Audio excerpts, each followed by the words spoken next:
In our studies of the wisdom literature, we now come to the book that is most commonly associated with wisdom, the book of Proverbs. Proverbs is a collection of sayings as from a father to a son, giving practical wisdom about how to live life. Proverbs generally is not assumed to have any kind of particular structural order. One scholar compared it to a bunch of individual sayings that were written on slips of paper and then put in a box. And the person carrying the box slipped and fell, and the paper spilled all over the place. And then he just picked up the pieces of paper and put them in whatever order he picked them up in. And so Proverbs doesn't seem to have an entirely clear structure, but it does serve an important purpose in the scripture and in the wisdom literature. The book of Job that we looked at talks about what happens when the moral order of the universe breaks down, when the world no longer makes sense because a righteous person suffers. Proverbs then gives us the language of how to pray to God when we feel like the world is unjust, or when we're afraid, or when we're celebratory, or when we're praying. It's the songbook of the church. Proverbs tells us how to live wisely within the world. And you and I might assume that wisdom is a thing that comes along with information and knowledge, that as we learn more, we're wiser. We might assume that as we read more books and talk to more people and study more scholars and get more college degrees, that we become wiser people. But Proverbs does not share that assumption. Proverbs tells us that someone can be full of information and still a fool. It tells us that one can have all kinds of experiences in the world and not learn anything about how to live well. And Proverbs is intent on addressing that and changing that. It wants to tell us how to be wise people and not foolish people. And that's the book of Proverbs. The opening chapters of Proverbs are therefore concerned with one fundamental question: what kind of person is living well? Who is doing life right? The answer Proverbs gives is that wisdom is a quality of the whole person. It involves understanding in the mind, but also moral discernment and self-control, the humility not to think too highly of oneself, and the teachability to learn what wisdom has to teach us. The wise person is someone who has learned how to live appropriately within God's world. The book announces its purpose in the opening verses. Proverbs 1, verses 2 through 6, speaks of gaining wisdom and instruction and understanding words of insight, receiving instruction in prudent behavior, and doing what's right. The just and the fair and the wise person are going to gain a lot from this book. It sets us up to believe. The language is expansive. Wisdom is intellectual. It's ethical. It concerns what we know and what we do. It involves the ability to interpret situations and people. Michael V. Fox, one of the major interpreters of Proverbs in the modern world, emphasizes that the wisdom of Proverbs should be understood as comprehensive intellectual and moral orientation rather than as a collection of isolated pieces of advice. His commentary on the first chapters of Proverbs approaches the opening chapters as a coherent, quote, thought system, one that presents wisdom as a particular way of understanding human life in the world. This is one reason the first 9 chapters of Proverbs are so important. The later chapters contain hundreds of individual sayings, many of them brief and some of them memorable. But the opening chapters provide the theological and philosophical framework within which those sayings are to be understood. Before the book tells us how to speak and work and handle money, choose friends, it asks us to consider what kind of world we inhabit and what kind of person we are becoming. The central theological statement of the book appears in Proverbs chapter 1, verse 7. The fear of the Lord is the beginning of knowledge. Fools despise wisdom and instruction. The same idea returns near the conclusion of the introductory section in Proverbs chapter 9, verse 10. The fear of the Lord is the beginning of wisdom, and the knowledge of the Holy One is insight. These verses almost function like bookends. They tell us that Proverbs cannot be understood as secular advice about success. The wisdom of Proverbs is grounded in particular a particular theological conviction. Reality is ultimately ordered by God, and therefore wisdom begins with a proper relationship with God. The phrase, the fear of the Lord, is often misunderstood, and casual readers can be frustrated by it. Why should we be afraid of a God who loves us, especially for Christians? If you read this solely within the Jewish rubric, it feels a little more right. You've witnessed the God who leads the people out of slavery from Egypt, but then also destroys Pharaoh and his armies. The idea that this God is wrathful and punishes those who come against him is very clear. But by the time we arrive in the New Testament, Jesus has taught us to love our neighbors, love our enemies, and love the stranger on the other side of the world. And so when we talk about the fear of wisdom, Christians, particularly young Christians, sometimes struggle with this phrase. We often hear the word fear and first think of terror. Those ideas can certainly be present in the biblical language about divine judgment. But in Proverbs, the fear of the Lord is more comprehensive. It means a sort of awe and reverence and wonder at the power of God and the love of God and the strength of God. We should be overwhelmed by how great He is. Submission to God should be a natural, flowing response to seeing His power and greatness. We often think of a child who is afraid of their parent as having a wrong relationship with their parent. Perhaps the parent has been unkind. But the fear of the Lord in Proverbs is simply the wonder of a God who's bigger than us and greater than us. We might call God our Father, but God is bigger and more substantial than a human being. And so fear is simply the recognition that next to God, we are something small and He is something great. To fear the Lord is to understand that I'm not the center of the universe and that my desires are not the final measure of what's true and good. This is why Proverbs presents the fear of the Lord as the beginning of wisdom. The wise person is someone who has learned to live in relation to the one who made reality and who is bigger than us. The phrase beginning is also important. The Hebrew word can refer to the beginning or the starting point, but it can also carry the sense of the first principle or the foundation of reality. The fear of the Lord is the foundation upon which all genuine wisdom rests. If you know the Bible well, that should call to mind the way the Gospel of John uses the word logos. Logos is the logic, the foundation, the principle by which all things are ordered. Catherine J. Dell, in her study of the theology of Proverbs, argues that Proverbs 1 through 9 must be treated as a particularly significant theological section of the book. She emphasizes the importance of the educational setting of these chapters, the personification of wisdom and folly, the portrayal of God as the creator and orderer of the world, and the central role of fear of the Lord within this theological worldview. At the same time, it's worth noting that scholars continue to debate precisely how the relationship between wisdom and the fear of the Lord should be understood. The traditional reading says that the fear of the Lord is the source or beginning of wisdom. Matthew O'Kelly has recently challenged that consensus, arguing that the fear of the Lord may be understood as the result of instruction and wisdom rather than simply its starting point. Drawing on parallels with Deuteronomy, he argues that wisdom's instruction produces a response of exclusive allegiance to Yahweh. Whether or not we accept O'Kelly's particular argument, the larger point is valuable. Wisdom and the fear of the Lord are woven together. The person who genuinely understands the world comes to recognize the authority of God, and the person who genuinely reveres God is thereby placed in proper posture for understanding the world.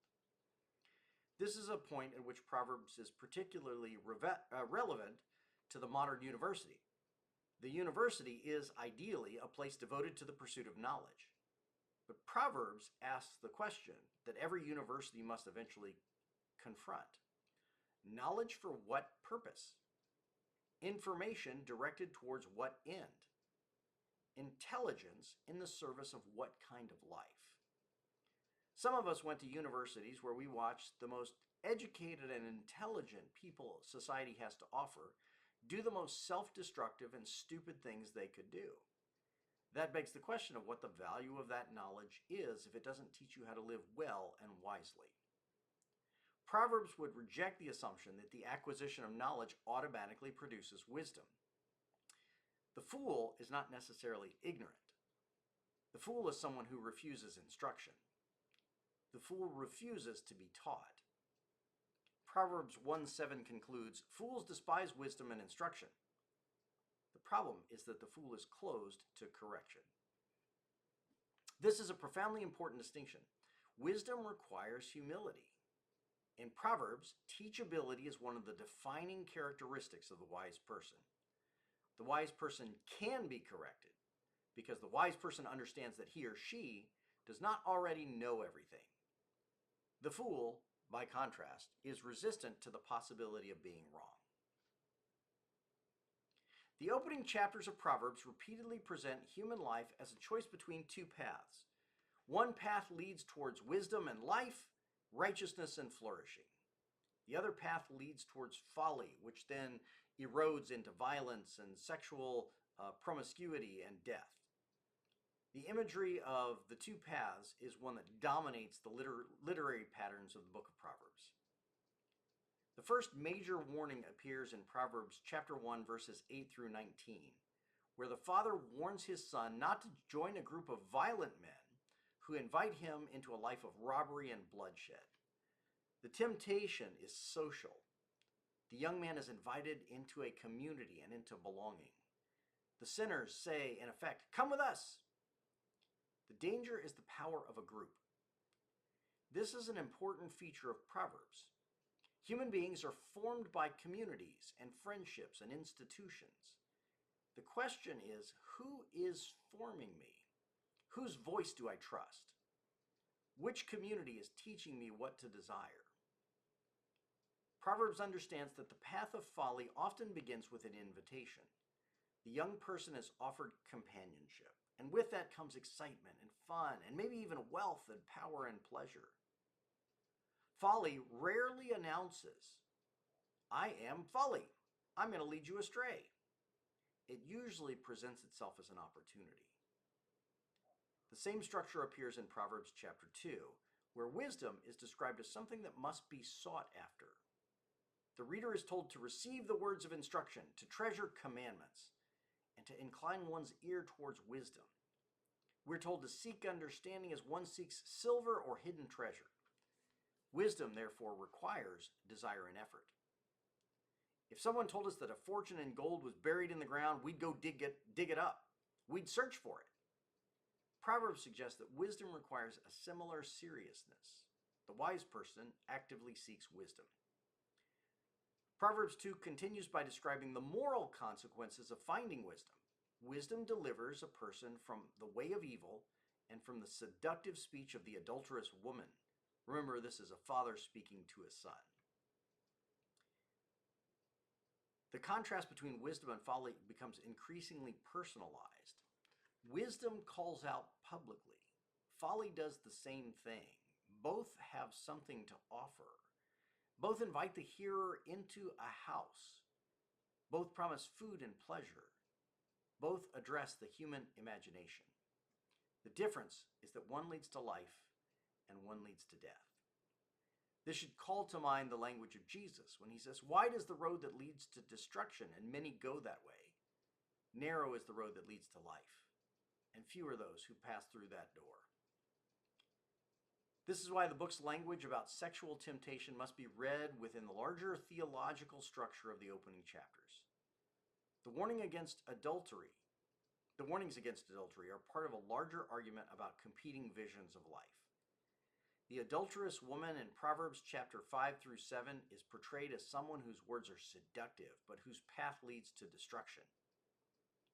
The young man is therefore being taught that wisdom requires the ability to see beyond the immediate moment. Folly is often attractive because it offers something now. Wisdom frequently requires patience because its benefits are not always immediate. This is one of the central psychological insights of Proverbs. Human beings are tempted to confuse what is immediately pleasurable with what is ultimately good. Wisdom is the capacity to perceive the difference. The most famous and theological complex section of the first chapters of Proverbs is Proverbs chapter 8, where wisdom begins to speak in the first person. Does not wisdom call, the chapter begins, and does not wisdom raise her voice? Wisdom becomes a woman standing in public places calling out to humanity. The feminine personification of wisdom is significant. In Hebrew, the noun for wisdom, chokmah, is grammatically feminine. But the poetry of Proverbs goes beyond grammar. Wisdom is portrayed as a woman who speaks and who teaches and who loves and who invites.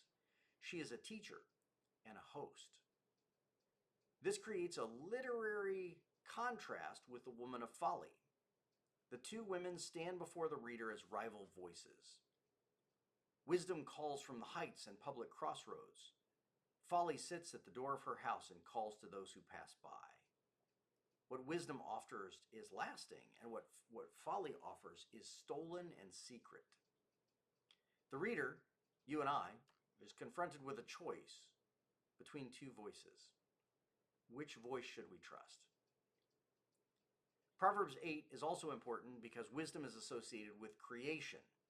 Wisdom says she was present at the beginning of his work, when God established the heavens and the earth. The precise interpretation of this passage has been debated extensively. Is wisdom speaking as a poetic personification of God's own creative order? Is the passage drawing on ancient Near Eastern traditions about divine wisdom?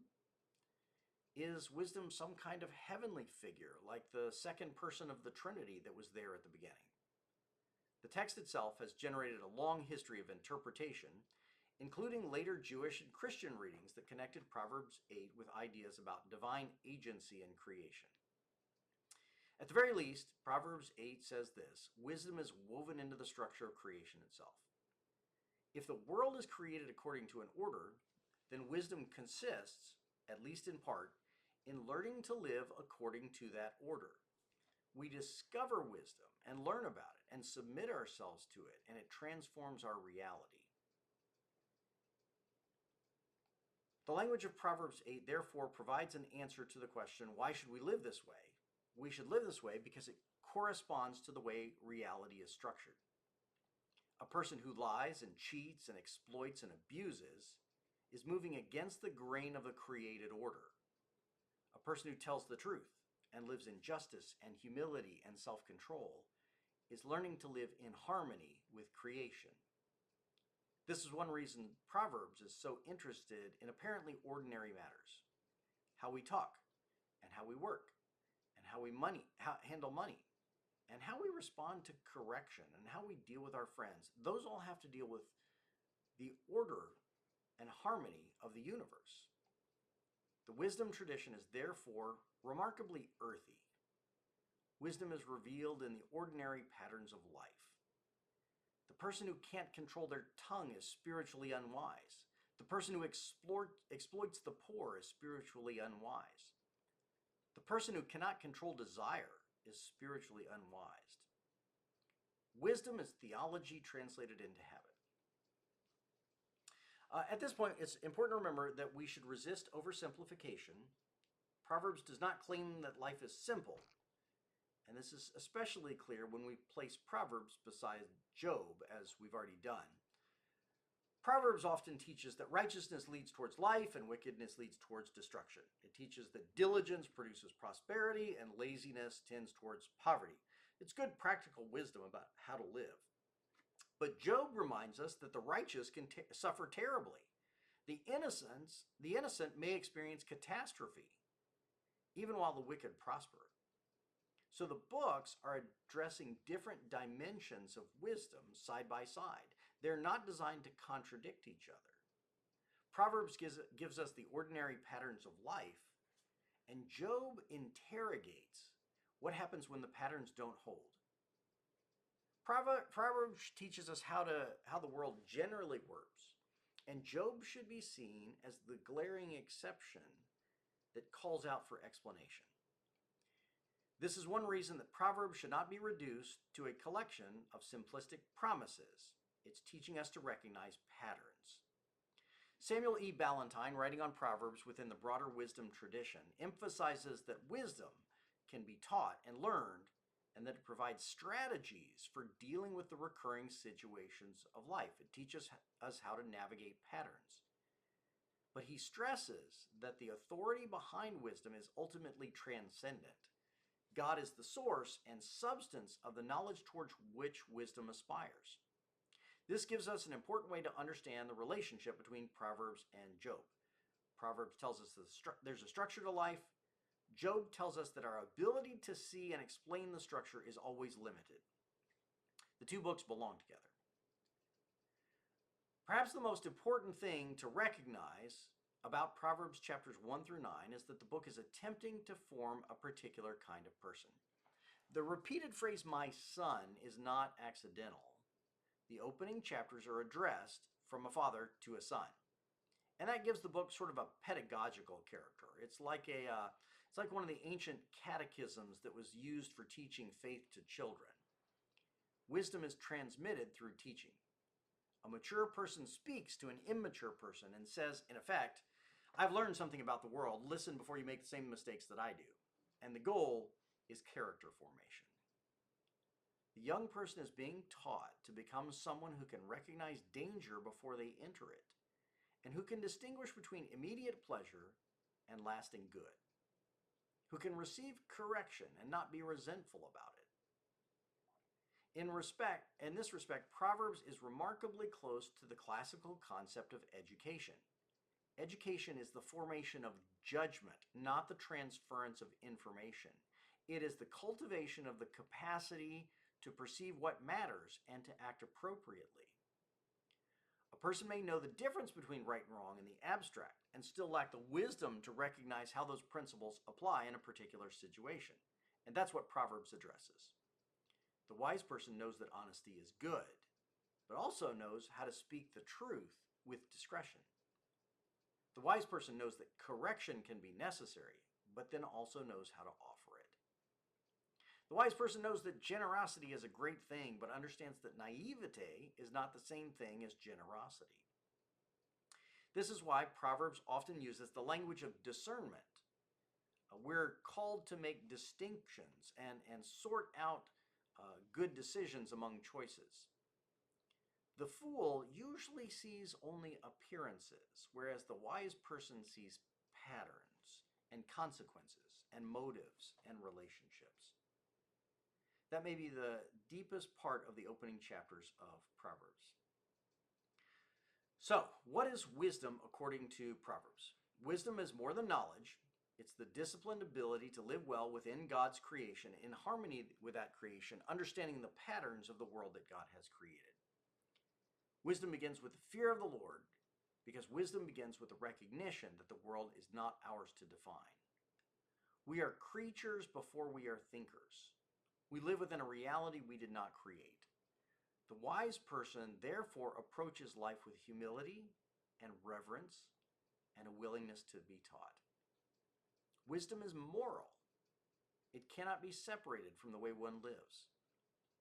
Proverbs does not recognize the possibility of a genuinely wise person who is persistently dishonest or arrogant or lacking in self-control. Intelligence without character never leads to wisdom. Wisdom is practical. It concerns the daily chores of our lives, how we manage money, how we talk to friends, how we think about ourselves, sexuality, leadership, justice, ordinary decisions about daily life. Wisdom is demonstrated in the way a person responds to an insult, or handles an argument, or treats a subordinate, or receives criticism. Wisdom is relational.